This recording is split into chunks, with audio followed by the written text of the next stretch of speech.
I don't know what time of day it is for you, but I'm so glad that you decided to tune into another episode of Inspirations with Rashonda, where it's a little bit of this, a little bit of that, all things inspiration for your mind, body, and soul care. So listen, Happy New Year to you. Happy New Year 2021.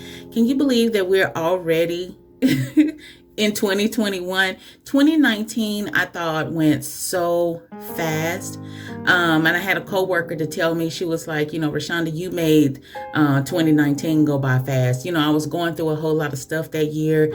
I was renting, and a lot of things wasn't going right with the rental place that I was renting. If you like to read that for your entertainment, I can link those blog posts below. But a lot of things was going on, and I was just so ready to get up out of that place that I was in. And I was like, oh Lord, please bless the month to go by so fast. But it's almost like when I wished a month away, I also wished a year away as well.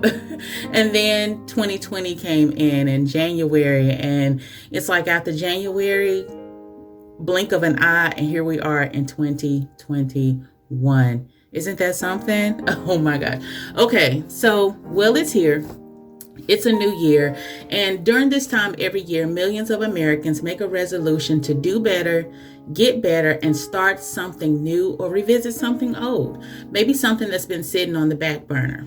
That's January 1st. However, by January 31st, we start to see those goals slip a little. By April or May, they are completely out the window, maybe even got tossed out on February 1st. Like millions of other people, I've made resolutions in the past as well. And that little timeline I just gave you of the slip-up goals was actually the beginning and end of my goals every single year.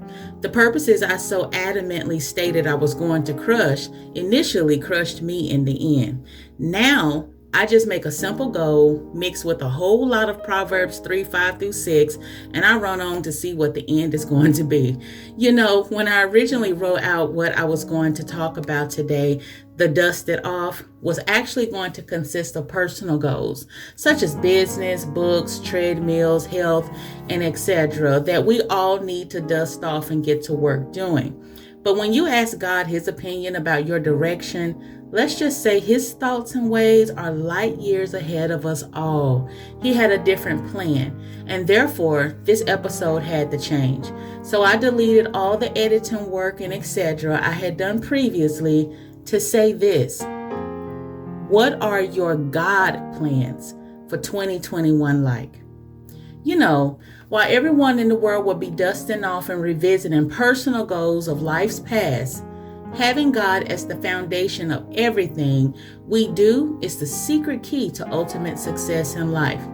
2020, and I believe you'll agree with me, was a monster, so to speak.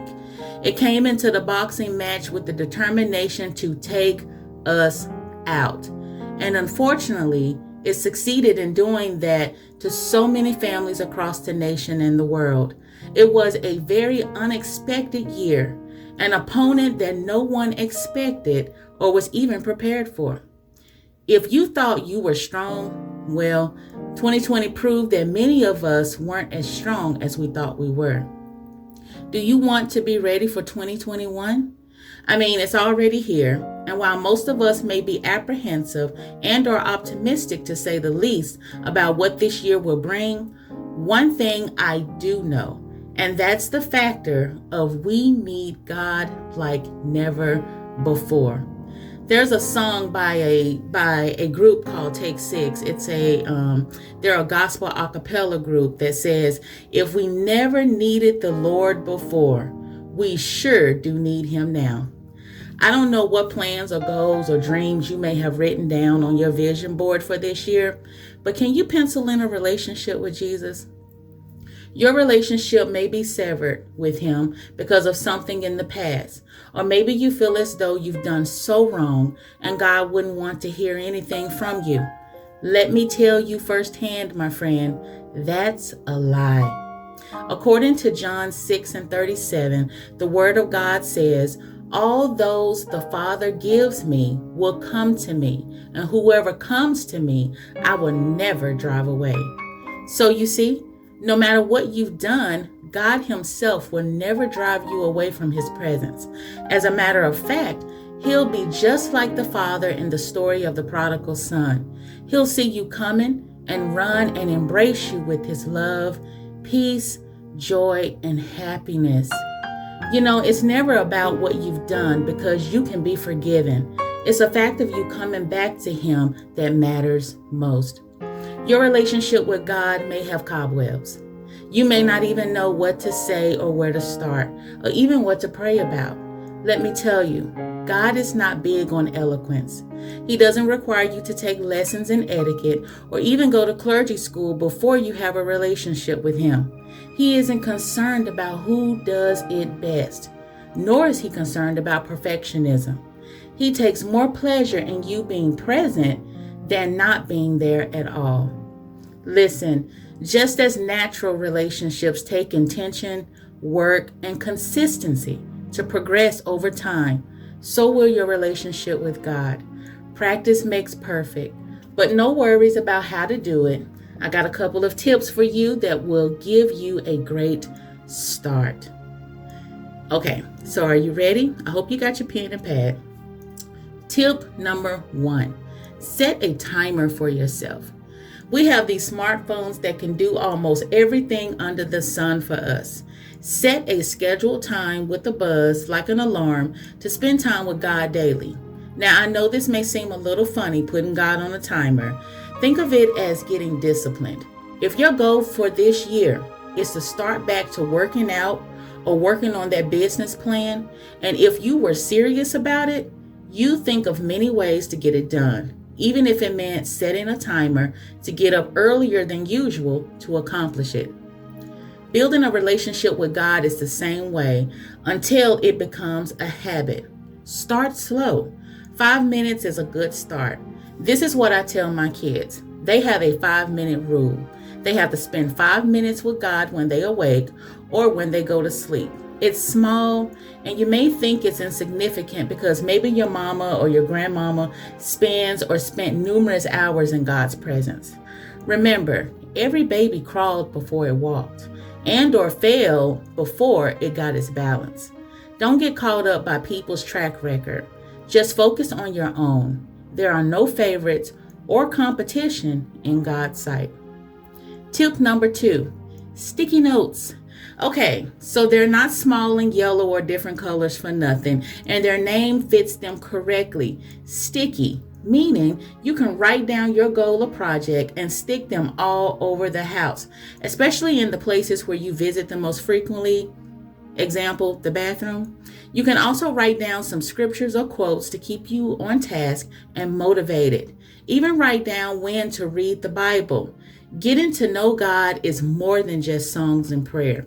You have to read the word to see what he's saying about your life and to get his info down in your heart, because many people will trip you up about the word of God, things that aren't necessarily in the Bible, or add an alphabet of words to its original text. It's just good to know the true word of the Bible for yourself.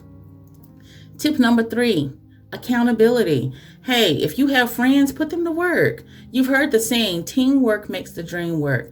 And if they're excellent friends, they'll help you remember your goals and push you toward keeping you on track with spending time with God.